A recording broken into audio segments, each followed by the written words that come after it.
Assalamualaikum warahmatullahi wabarakatuh. Nah, selamat datang kembali di kelas manajemen karir. Hari ini saya akan sharing tentang personal branding.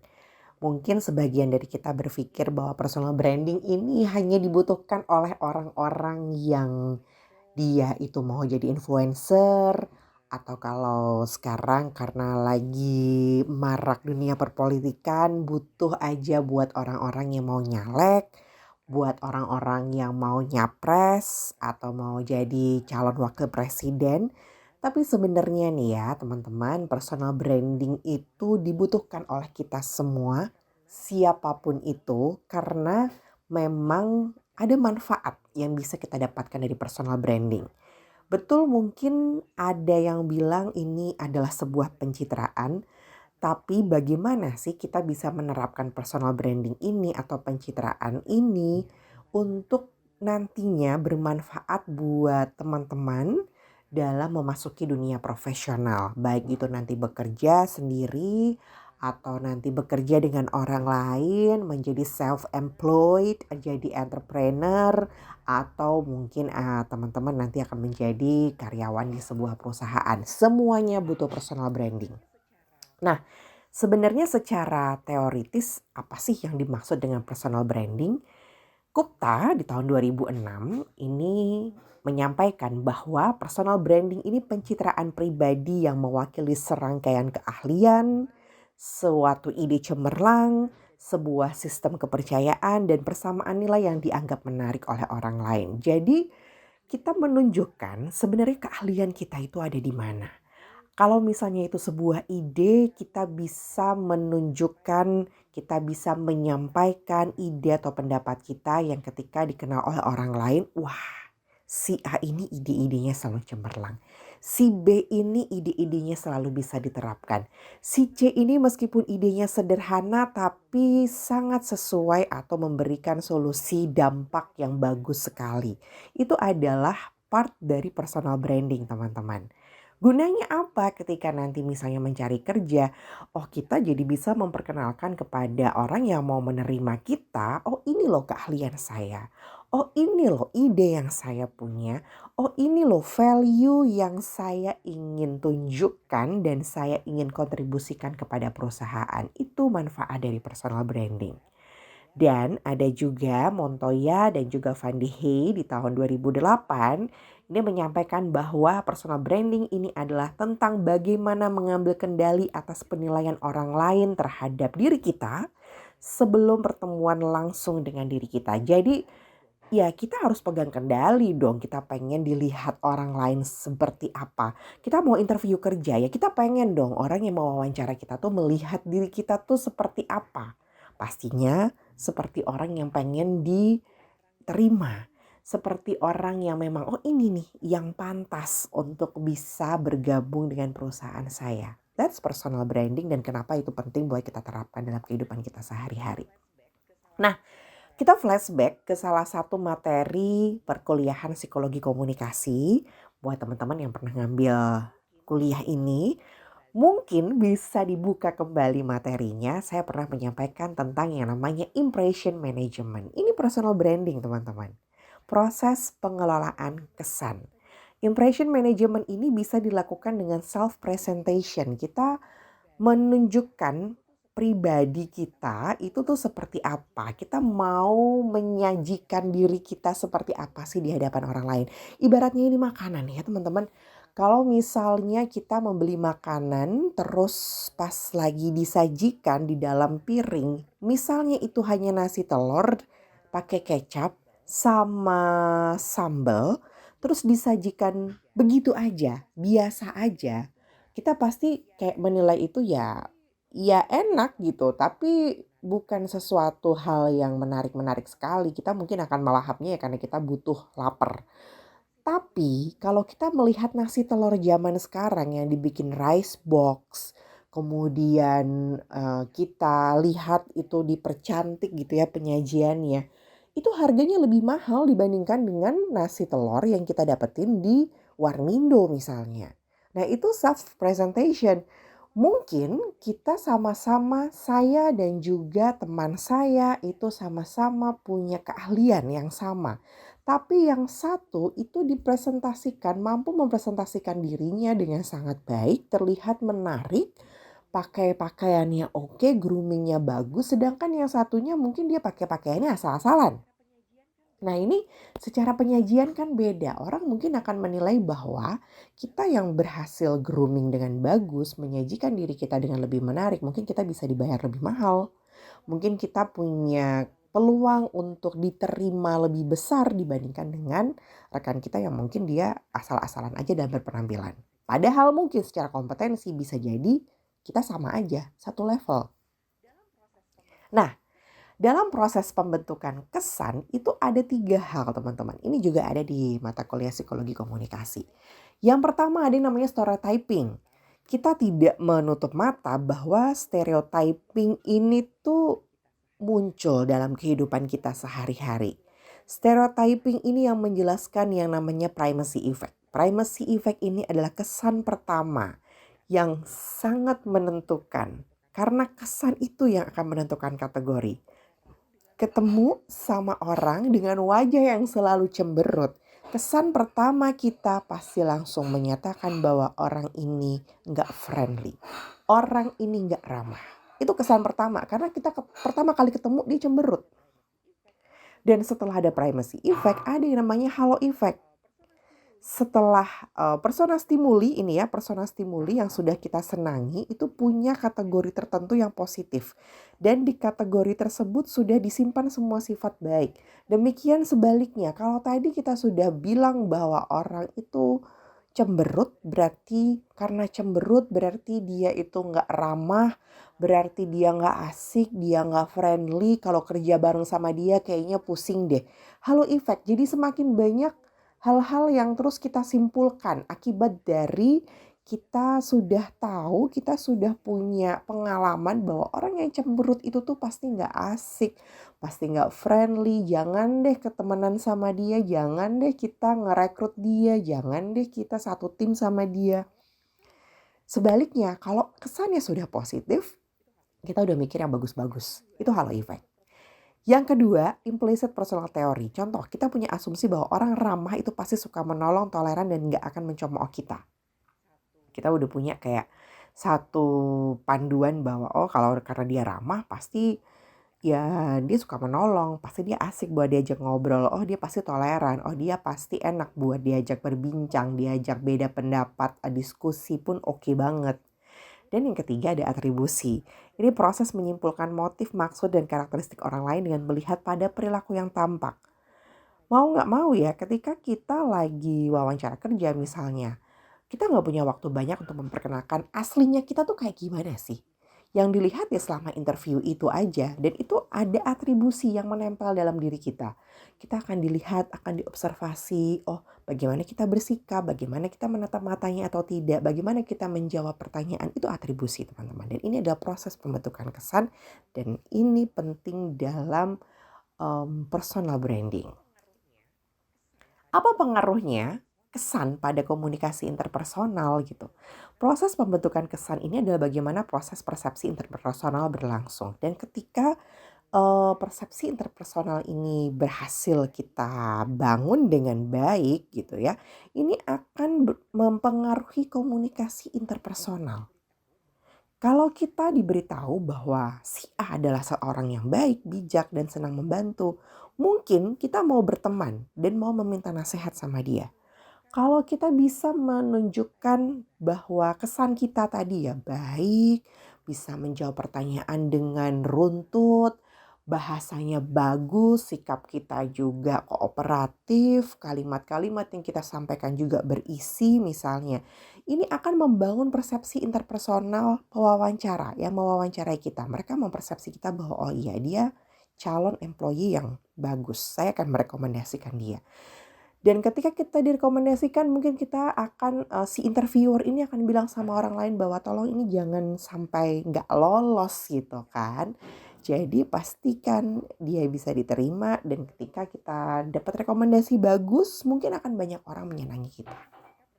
Itu. Jadi ketika persepsi interpersonal tentang kita itu baik, secara otomatis orang mau tertarik sama kita. Mau berkomunikasi sama kita. Karena apa? Kesannya udah baik terlebih dahulu. Nah, apa pentingnya personal branding? Satu, teman-teman, self differentiation. Kita jadi tahu kelebihan kita tuh apa pembeda kita dengan teman kita yang lain, apa pembeda kita sesama nanti sarjana psikologi dengan sarjana psikologi dari tempat lain, atau mungkin nanti kita ketemu dengan kandidat dari universitas lain, bedanya apa? Tapi dalam hal yang positif. Building credibility. Kita mau gak mau jadi mikir kan, kita tuh mau dilihat sebagai orang yang gimana. Kredibilitas kita itu kita bangun sebagus mungkin, sebaik mungkin biar orang itu percaya dengan kemampuan kita. Helps in achieving career goals. Tadi ya, start dari kita seleksi kerja itu akan membantu kita, oh saya itu orang yang kayak gimana sih. Personal branding sekarang gak cuma ditunjukkan ketika interview saja, bisa lewat sosial media misalnya. Ketika si orang yang merekrut kita, googling dulu LinkedIn-nya kayak gimana. Googling dulu Instagram-nya seperti apa, X-nya kayak gimana. Nanti kalau sudah diterima teman-teman, personal branding ini juga akan membantu kita achieving career goals berikutnya. Kita akan dikenal sebagai orang yang seperti apa, orang-orang nanti mau kerja bareng sama kita apa enggak. Semakin banyak orang yang mau kerja bareng sama kita, semakin kita bisa direkomendasikan untuk bisa naik jabatan. Building a network. Mau nggak mau kan, semakin banyak orang yang suka dengan keahlian kita, suka sama kita, network kita akan semakin luas. Influence and personal development. Dan ketika kita sudah tahu apa sih kelebihan kita, mau tidak mau kita akan selalu update di sesuatu kompetensi yang memang kita sudah ingin munculkan. Kompetensi itu kan pasti ada update-nya terus kan teman-teman. Pasti kita mau nggak mau akan melakukan development. Dan yang terakhir, business and entrepreneurship opportunities. Nah ini buat teman-teman yang nanti mau berkarir sebagai seorang entrepreneur.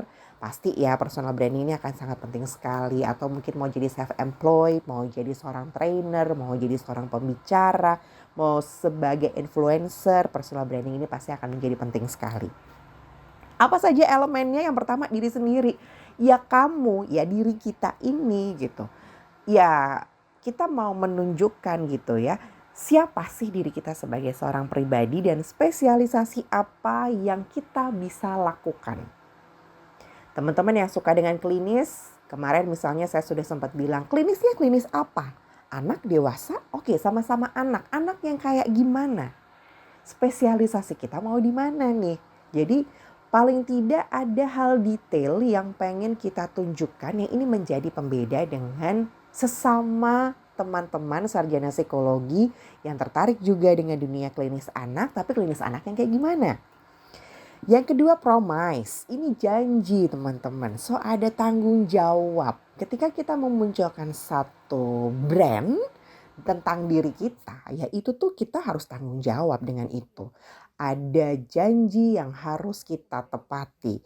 Saya pengen membranding diri saya sebagai orang yang ahli dalam hal komunikasi. Saya pengen belajar tentang komunikasi, itu kan update terus. Ya gini, kita harus memberikan janji bahwa oh iya, kalau belajar tentang komunikasi bersama saya itu tuh pasti menyenangkan, pasti ada update yang terbaru. Dan kalau berkomunikasi dengan saya karena dia ahlinya ya pasti lebih banyak hal yang menyenangkannya dibandingkan dengan tidaknya. Itu promise, janji, harus konsisten. Dan yang ketiga adalah relationship. Personal branding yang baik akan mampu menciptakan suatu relasi yang baik dengan orang lain. Dan semakin banyak atribut yang bisa diterima oleh orang lain, semakin tinggi tingkat kekuasaan kita. Gini teman-teman, kita suka melihat bahwa orang yang ahli dalam bidang tertentu kita tuh pasti akan percaya banget sama dia. Iya kan? Nah ini relationship. Sama halnya kenapa sekarang banyak influencer dipercaya oleh followersnya. Semakin dia banyak dipercaya oleh followersnya, semakin followersnya ini tuh yakin bahwa apa yang dia katakan itu pasti benar. Dan semakin influencer ini dipercaya oleh banyak orang, semakin dia punya kuasa. Followersnya disuruh ngapain aja itu pasti nurut. Itu tadi maksud dari relationship. Nah, kalau dalam dunia praktisnya ada yang namanya 3V teman-teman. Yang pertama visual, how you look. Kamu tuh gimana penampilan kamu secara keseluruhan. Ini akan berpengaruh terhadap personal branding. Yang kedua adalah voice, how you speak. Bagaimana kamu menyampaikan, apa yang disampaikan, itu berpengaruh sekali terhadap personal branding. Kamu mau bilang bahwa kamu ahli dalam dunia klinis anak, tapi ketika kamu ditanyain tentang misalnya sekarang tentang kelitih gitu, kamu nggak bisa ngomong atau apa yang kamu omongkan nggak berisi, ya itu akan berpengaruh terhadap branding kamu. Dan yang ketiga, value, how you act. Bagaimana kamu bersikap, bagaimana kamu melihat sesuatu. Itu akan terlihat dari value, visual, voice, dan juga value. Ini kalau dalam wawancara kerja gimana? Visual berarti kamu berpakaiannya kayak gimana, dandannya seperti apa, rambutmu acak-acakan atau tidak gitu kan, bau badan atau tidak. Voice apa yang kamu sampaikan, kamu jawabnya gimana, cara jawabmu seperti apa. Value itu ya bagaimana kamu bersikap dari kamu berdiri, duduk, jalan, ekspresimu juga seperti apa. Nah, itu akan masuk ke value, visual, voice, dan juga value. Nah, gimana caranya membangun personal branding? Ada 5 nih, teman-teman. Self-discovery, set your goals, consistent, create your own style, dan juga spread your network. Self-discovery. Ini kita udah banyak ya di materi-materi sebelumnya ngomongin SWOT, strength, weakness, opportunity, dan juga threats. Kita cari tahu bidang kita tuh ada di mana, motivasi kita apa sih yang orang lain puji tentang kita, bukan buat akhirnya bikin kita sombong, tapi kita jadi tahu bahwa kelebihan kita itu di mana dan kekurangan kita itu ada di mana. Cari tahu sedalam mungkin.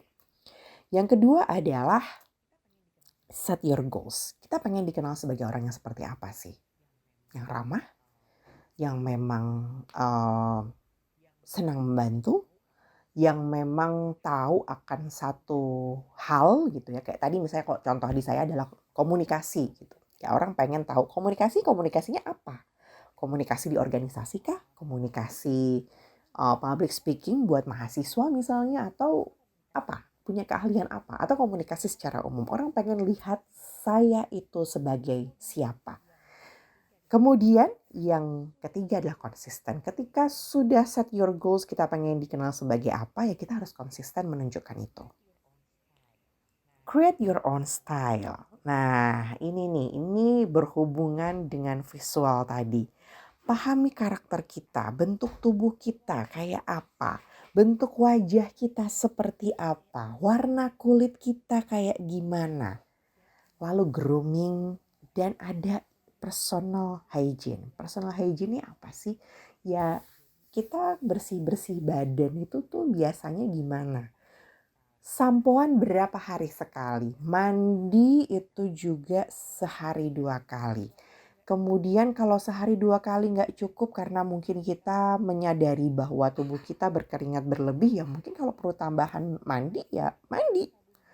Mandinya cukup pakai sabun biasa atau perlu pakai Dettol misalnya, cairan pembersih tambahan karena keringatnya saking banyaknya misalnya, ya lakukan. Tahu kita itu untuk bisa terlihat fresh, bersih, dan tidak mengeluarkan bau itu gimana caranya?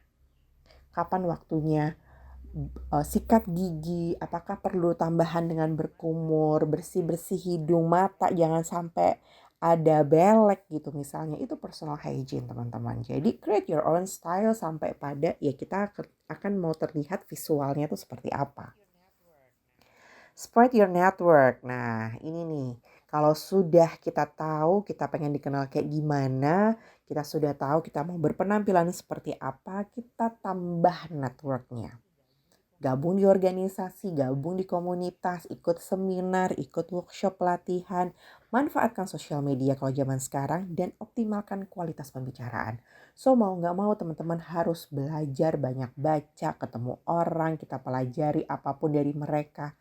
Biar apa? Pembicaraan meskipun cuma sebentar, kadang kita kalau ketemu sama relasi itu kan gak lama ya, tapi apa yang kita bicarakan itu berkualitas. Itu materi yang tentang personal branding dari saya teman-teman. Semoga bisa diterapkan. Harus diterapkan bahkan di kehidupan teman-teman sehari-hari karena ini akan bermanfaat sekali untuk kehidupan profesional teman-teman ke depannya. Terima kasih. Wassalamualaikum warahmatullahi wabarakatuh.